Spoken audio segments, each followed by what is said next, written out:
Arkadaşlar selam.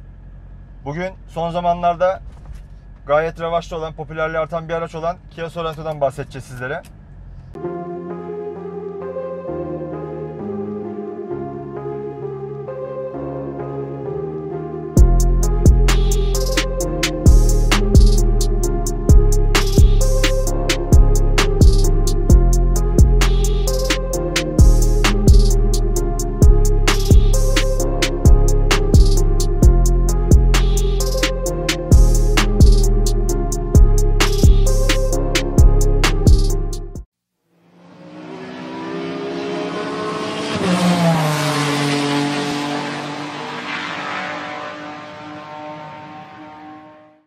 Evet, 2010 Kia Sorento'nun içindeyiz.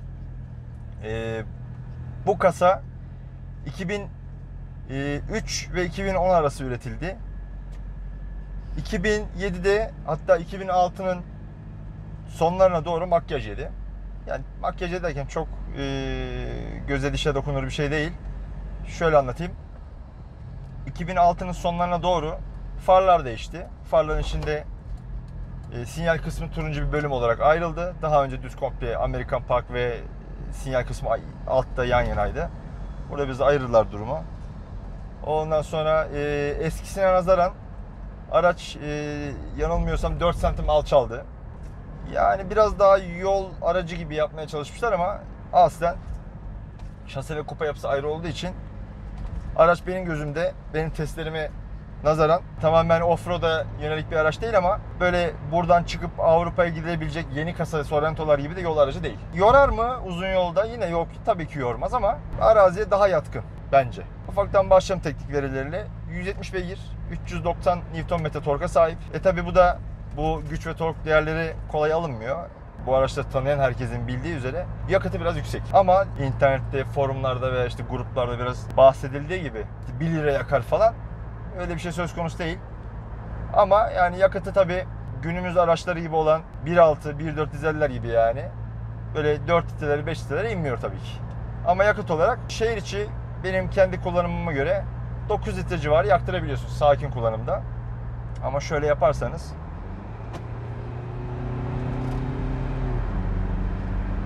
böyle bir sürüş sergilerseniz 13 litre, 14 litre yakabilir ama gayet gördüğünüz gibi stabil. Yani hiç hızlanmam demiyor. Çok lineer bir hızlanma eğrisi var. 2500 motor. 5 ileri tork konvertörlü bir şanzımana sahip. Ama piyasada yine söz edildiği gibi şanzıman kırılıyor, işte 4 çekeri arıza yapıyor vesaire çeşitli söylenti var. Şehir efsanesi. Şanzımanı kırmak için hakikaten çok uğraşmak lazım. Gayet başarılı ve sağlam bir şanzımanı var. 4 çekerinin arıza yapmasının nedeni de bunun 4 çekeri vakumla çalışıyor.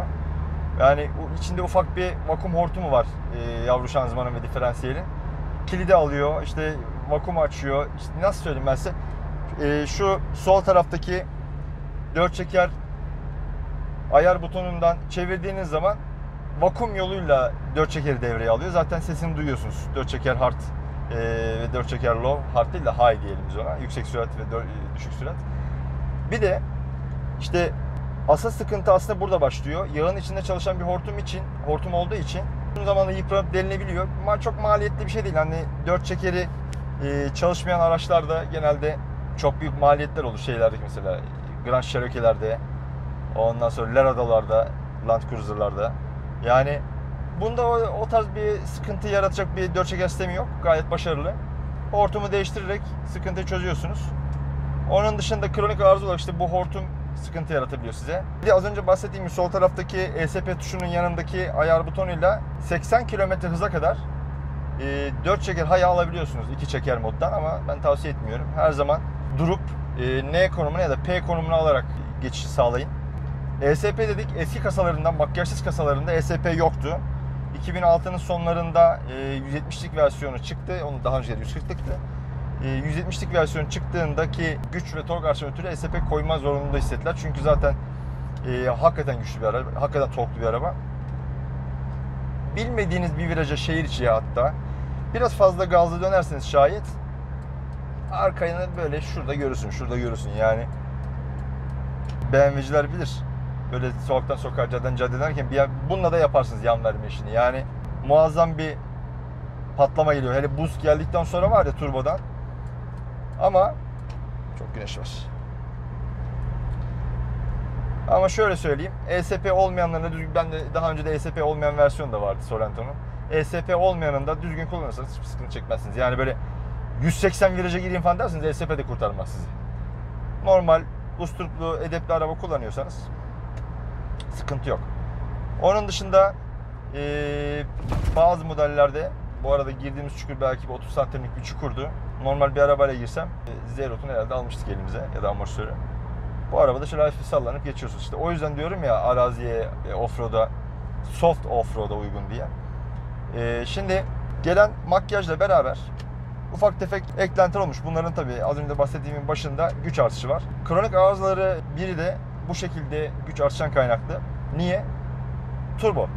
Şimdi güç artışı motor içine yansıyan bir herhangi bir donanımsal bir artış değil. Turbo yani Bolton yapılmış. Turboda ve yazılımsal olarak biraz kurcalamayla artı 30 beygir alınmış ama bu ne demek oluyor? Turbonun ömründen biraz yemek demek oluyor.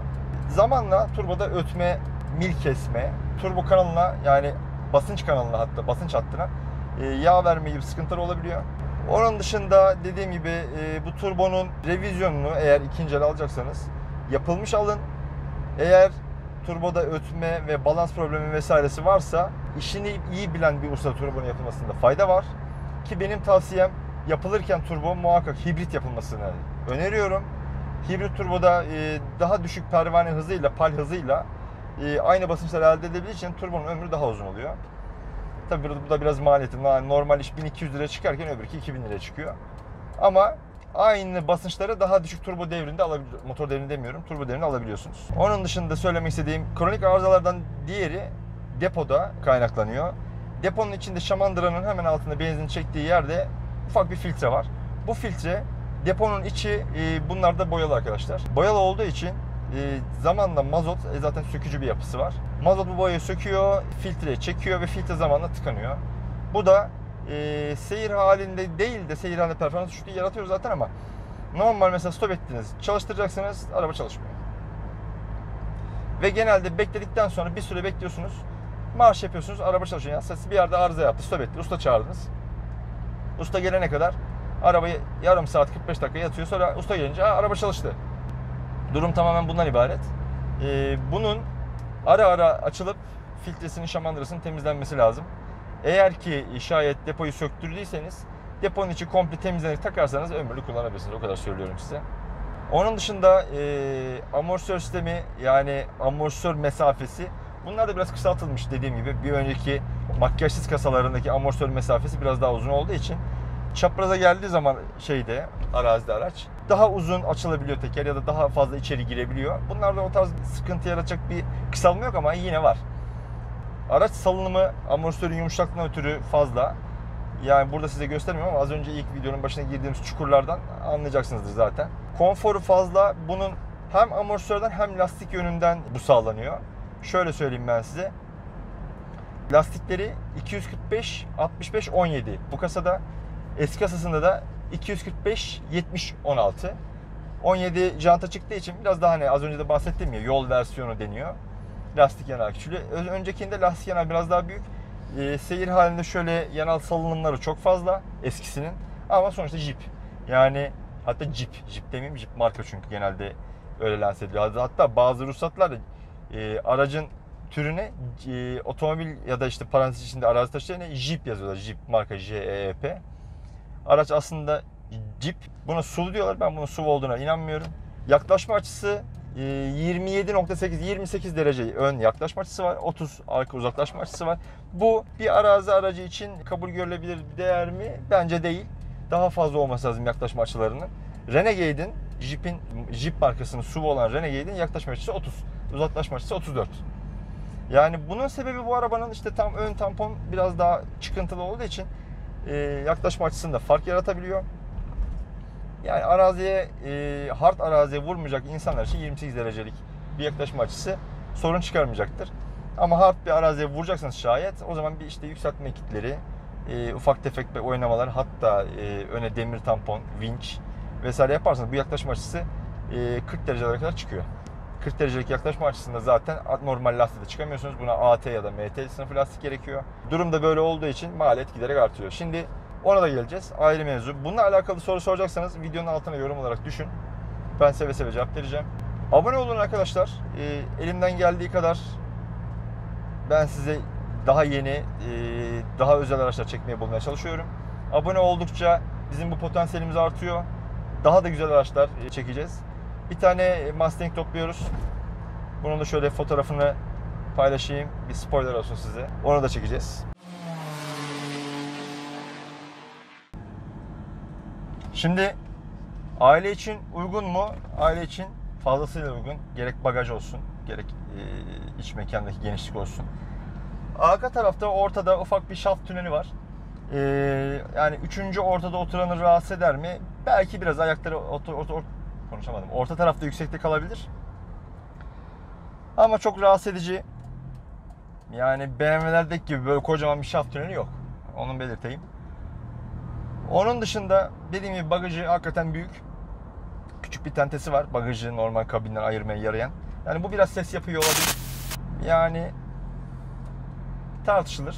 Ben seviyorum. Ufak tefek tıkırtı gelmesi lazım. Yani benim nezdime göre arazi araçlarında. Evet, klimamızı açalım. Sıcak. Sunroof perdemiz de kapalı dursun. Çok güneş. Yani sunroof'un perdesi, hatta bahsetmişken, otomatik değil. Elle açıp kapatıyorsunuz. Ama sunroof'u tamamen açık konuma getirip, yani sunroof'un cam kısmını tavanın içine alırken perdeyi de kendi otomatik çekiyor. Onu düşünmüşler. Bir de poposu kalkıyor sunroof'un. Şimdi büyük şikayetlerden biri de bu aracın frenlerinin yetersiz olduğu. Aracın ağırlığı 2 ton 180 kilo boş ağırlık. Yani bu benzin deposu boşken. Şimdi 80 litre benzin deposu. 3 kişi de 3 yolcuyla beraber 80'er kilodan bindiğiniz zaman yani çok muazzam bir ağırlık. Bu da tabi frenlerde biraz böyle hissiyat yokmuş gibi algılanıyor ama bastığınız zaman hakikaten arabanın poposu dikilecek kıvama geliyor. Frenlerinin hissizmiş gibi algılanması başka araçlardan geçildiği zaman evet. Hatta bunu kullanıp başka araca geçince böyle çok sert fren yapılıyor. Bunun böyle freni biraz alışmak gerektiren bir fren sistemi var. Ama yetersiz mi? Fazlasıyla yeterli bence. Şimdi revaçta olan günümüzde bir uygulama var. Nasıl söyleyeyim? Biliyorsunuz bu Mercedes X'lerde, Nissan Navara'larda, Ranger'larda, Mitsubishi L200'lerde yükseltme yapılıyor araçlara. Büyük tekerler, işte tavan, sepetleri vesaire. Bunda da aynı şey geçerli. Kupa ve şase ayrı olduğu için birbirinden. Yani 10 tane takoz tutuyor bunu. 10 tane saplaması var.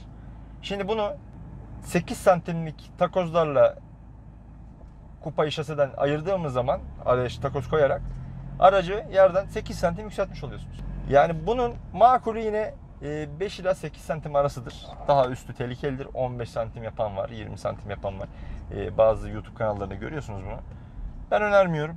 Yüksek bir uygulama, yani limitlerin üzerinde bir uygulama.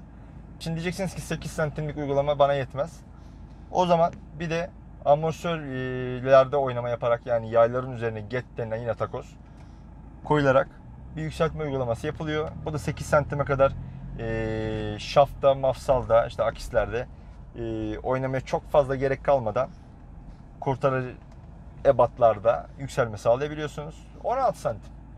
Şimdi 15 santim hesap edin bunu. 15 santimlik bir yükseltme hakikaten bir araç için güzel. Yani şu nereden baksanız şu telefon 19 santim. Yani bir karışa yakın bir uzatma elde edebiliyorsunuz. Bence makul. Bunun altına tabii siz o yükseltmeyi uyguladıktan sonra bunun altına koyacağınız lastik de çok önemli. AT sınıfı bir lastik koyacaksınız ya da MT. Yani ya çamur ya da all terrain, bütün kullanıma uygun lastikler. AT'den bahsediyorum, bütün kullanıma uygun diye. Şimdi bunu da koyup da yerden yükselttiğiniz zaman aracı, yani lastiği zaten otomatikman büyük koyacaksınız. Bu da lastik profilini, yani yanak kısmının boyunun artması demek oluyor. O da aşağı yukarı 1,5-2 santimlik bir artış. Nereden baksanız 18, hatta yani yuvarlak hesapla 20 diyebiliriz. Biraz daha böyle hani toleransları fazla tutarak yükseltme yaptığınızı farz edersek kupaya. Ama bu ne demek oluyor? Aracın bütün aşılarını bozmak demek oluyor. Ağırlık merkezini bir kere yukarı alıyorsun. Ağırlık merkezi yukarı olan araçlarda zaten viraj kabiliyeti çok iyi değil Sorrento'ların. Hatta bütün arazi araçlarının, yani normal binek araç gibi giremezsiniz. Arazi araçlarını diyorum. Bakın şimdi bir Range Rover Evoque falandan bahsetmiyorum. Onlar arazi aracı değil. Arazi araçlarını böyle bir virajdan atayım, öbür viraja sokayım, oradan yan çıkayım, buradan düz konayım falan. Öyle bir şey yapamazsınız. O sebepten ötürü zaten iyi olmayan yol tutucu iyice kötü hale getiriyorsunuz. Bunun için biraz lastiği dışarı almak lazım. Yani kurtarır mı? Tabii ki kurtarmıyor. Ona uygun bir sürüş karakteristiği belirlemeniz gerekiyor kendinize. Eğer agresif kullanıyorsanız ben zaten önermiyorum. Tasvip etmiyorum size. Ama yok ben sıkıntısız kullanırım derseniz yapılabilir. Bu aracın 2 tane yukarıda tavan barı var. Tavan barına sepet uygulaması yapılabilir. Sepet uygulaması biliyorsunuz arazi araçlarında artık günümüzde görüntü amaçlı yapılıyor. Hakikaten kullanım amaçlı değil ama sepete o arkada bagajın altta bahsettiğim lastik konabilir. Veya işte büyük lastik taktıysanız yine bir yedek lastik ayarlarsınız. O konabilir tepeye. Spotlar yapılabilir. İşte ön arka spotlar yana ister sağa ister sola sundurma yapılabilir. Gayet güzel uygulamalar. Artı ben bu aracın tepesine çadır düşünüyorum. Tavan çadırı. Şu açılıp 2 kademe olan çadırlarımız var. Yani bakalım, elimizden geldiğince yapmaya çalışacağız. Arası bu şekilde 4x4 high ve low olduğu için gayet de yeterli. Çok böyle beline kadar çamura sokmuyorsunuz. Zaten beline kadar çamura değil, suya sokmanızı ben tavsiye etmiyorum. Sağ çamurluğun içinde filtrenin emiş kısmı var. Çok derin sularda ne yazık ki orada motorunuza zarar verecek kadar su çektirebilirsiniz araca. Ben o kadar derin sulara girmenizi önermiyorum. Şimdi eski kasa ile yeni kasa arasındaki farka gelecek olursak, eski kasada ibreler değişikti. Hatta yeni kasada da ibreler 2 çeşit.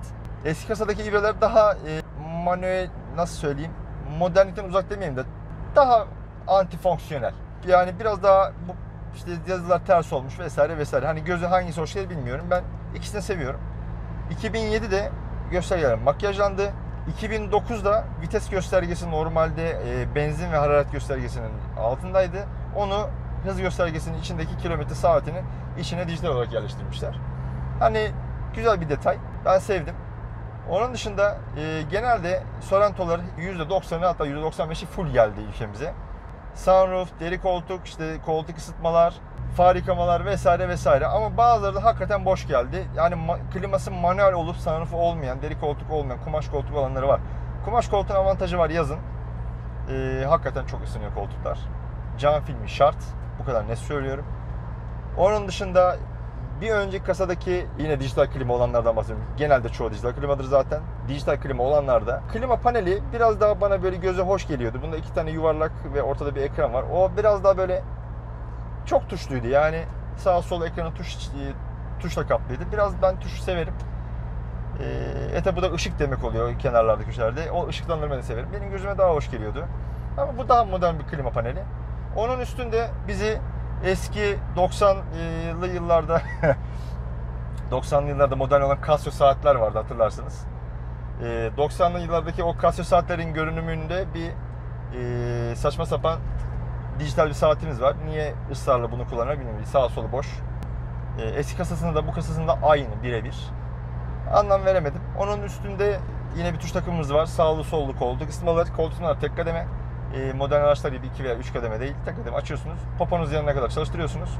Ondan sonra kapatıyorsunuz. Onun dışında far yıkama butonu burada. Buradan basarak far önündeki fıskiyeri aktif hale getiriyorsunuz. Kendi fardan çıkıyor, yıkıyor ve içeri giriyor. Onun dışında cam rezistansı ve arka cam rezistansı, yani ön cam buğu giderme ve arka cam rezistansı için butonlarımız var. Onun üstünde yine double din bir ekranımız var. Bu kasalarda standart geldi, X-Force'larda. Eski kasalarında hem radyo hem kaset çalarlı bir sesin multimedya ünitesi vardı. Multimedya demeyeyim aslında, multimedya değil çünkü multimedyanın içine görüntü de geliyor. Görüntü giriyor. Bunda görüntü var. Onda sadece küçük bir eski tip kanalın frekansını yazan ufak bir ekran vardı. Ama hem CD hem kaset girişi var. Yani gayet başarılı.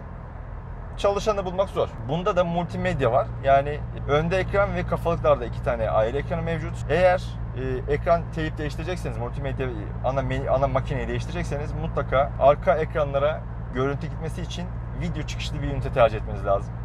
Mutlaka. Yani eğer tercih etmezseniz arka ekranlarınız pasif kalacaktır. Siyah bir ekran yani. Onun dışında yapmanız gereken multimedya ile alakalı çok beklenti yok. Çok bir eklenti yok, beklenti demeyeyim. Abone oldunuz mu arkadaşlar? Umarım olmuşsunuzdur. Olmayanlar da rica ediyorum şimdi olsun. Korsan takipçi olmayın. Ben herkesi görüyorum. Kim abone kim değil. Şimdi araca dönersek. Direksiyon üzerinde cruise kontrol tuşlarımız var. Sol arka tarafta parmaklarınıza ulaşabileceğiniz bir yerde aktif ve deaktif yapabileceğiniz, aktif ve pasif yapabileceğiniz bir buton mevcut. Onun hemen bu tarafında da multimedyayı kontrol edebileceğiniz ses açma kapama tuşlarımız mevcut. Far olarak sol tarafta böyle kocaman bir çubuk, silecek olarak da ön arkayı kontrol edeceğiniz sağ tarafta kocaman bir çubuk var ama dediğim gibi arazi aracı olduğu için bunlar gayet büyük tasarlanmış. Normal binek araçlardaki gibi minimal değiller. Ambulansa yol verelim. Ambulans gördüğünüz zaman arkasına takılmayın arkadaşlar. Bu da kamu spotu. Bazı uyanıklarımız var. Hemen arkasına takılırlar dibinden dibine. Niye? Çünkü vatandaş yol açıyor. Onlar da oradan faydalanıyor. Diğer donanım özelliklerinden ve benim çok yadırgadığım bir özellik elektrikli koltuk.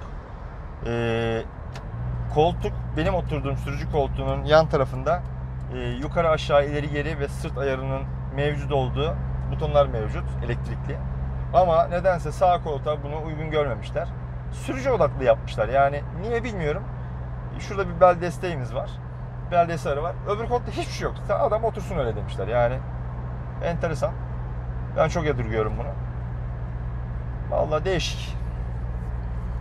Depo açma kapama butonumuz hemen sol kapı kolunun üzerinde, far açma butonlarının önünde yer alıyor. Onun dışında ayna kapatmamız var. Kumandadan basınca kapanmıyor ayna. Ne yazık ki elle bu şekilde kapatıyorsunuz. Yani modül takılarak yapılabilir mi? Yapılır.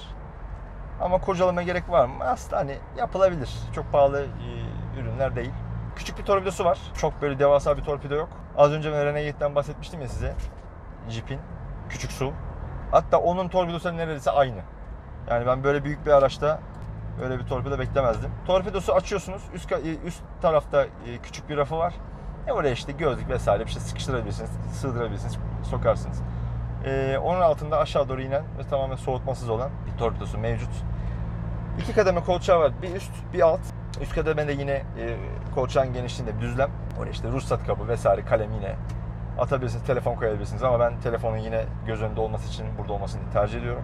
Onun altında butonla açılıp kapanabilen bir orta büyüklükte bir gözü mevcut. Ön tarafta klimanın altını konuşamadım ya. Klimanın altında 2 tane çekmecesi var. Çekmecenin butonlarına basarak açıyorsunuz. Üst taraftaki çekmecede yani ben Samsung Note 8 kullanıyorum. Ona sığmayacağı kadar bir göz, hatta şöyle söyleyeyim. iPhone 6 bile sığmayabilir. Küçük bir göz. Onun altında küllük, onun alttaki çekmecede küllük ve çakmak girişi var. Onun altın yani şey olarak kullanabilirsiniz. Telefon şarj ünitesi takabilirsiniz. Onun altında yine bir 12 voltluk bir şey var. Çıkışımız var. Bunu değerlendirebilirsiniz. Arka tarafta hiçbir şey yok. Öyle bir çıkış yok. Yani koyulabilir mi? Koyulur. Ben koyulması taraftarıyım. 12 voltluk çıkış. Yani 3 tane şey koyulması lazım bu arabaya arka tarafa. Hatta bagaja da koyulması lazım. Bagajda yine 12 voltluk çıkışımız var ama bagaja da 220'lik bir dönüştürücü aslında lazım bu araçta. Niye? Çünkü bu aracı genelde şehir içi kullananlar kullanıyor. Onlarda yani tabii onların öyle bir şeye ihtiyacı olmuyor ama eğer hakikaten kamp ve offroad tarzı etkinliklere katılacaksanız 220'lik bir çıkış çok işinize yarayacak. Kahve yapabilirsiniz, elektrikli ocağınız olabilir, onu çalıştırabilirsiniz vesaire vesaire. Arkaya şu kolçağın altına 220'lik çıkış ve 12 voltluk çıkış yapılması gerektiğini düşünüyorum.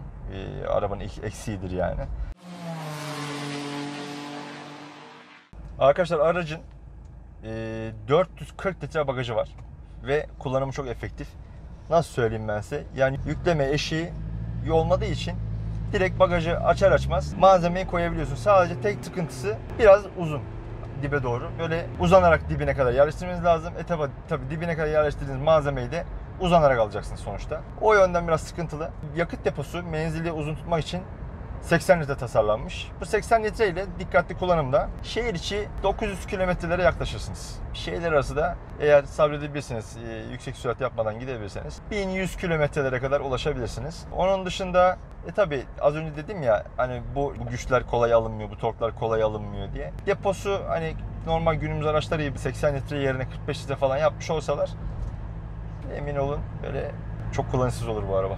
Arka tarafta bagajın altında dışarıda konumlandırılmış bir isteplisi var. Çıkarması biraz değişik. Tamponla bagaj kapağının arasında bir kol var. Bir anahtar girişi var. Anahtarın da ayrı bir levye tarzı bir kolu var. Onu takıp çevirerek tekeri boşa düşürüyorsunuz. Yani iptal edilebilir. Tartışılır. Ben iptali taraftarıyım ama benim biraz görüş açım farklı olduğu için mesela ben bu arabayı ileride eğer becerebilirsem bir AT sınıfı lastik koyup biraz yükseltip hafif off-road'a çevirmeyi düşünüyorum. Yani yapılır mı? Yapılır tabii ki. Gayet de güzel olur. Onun çekimlerini yaparız hadi arzu ederseniz. Bahsetmek istediklerim size bu kadar. Elimden geldiği kadar anlatmaya çalıştım. Eğer kafanıza takılan, aklınıza takılan bir soru işareti soru olursa araçla alakalı seve seve ben cevap vereceğim. Kanalıma abone olun. Abone olun. Korsan takipçi olmayın arkadaşlar. Yani hepinizi seviyorum. Bir sonraki videoda görüşmek üzere. Hoşça kalın.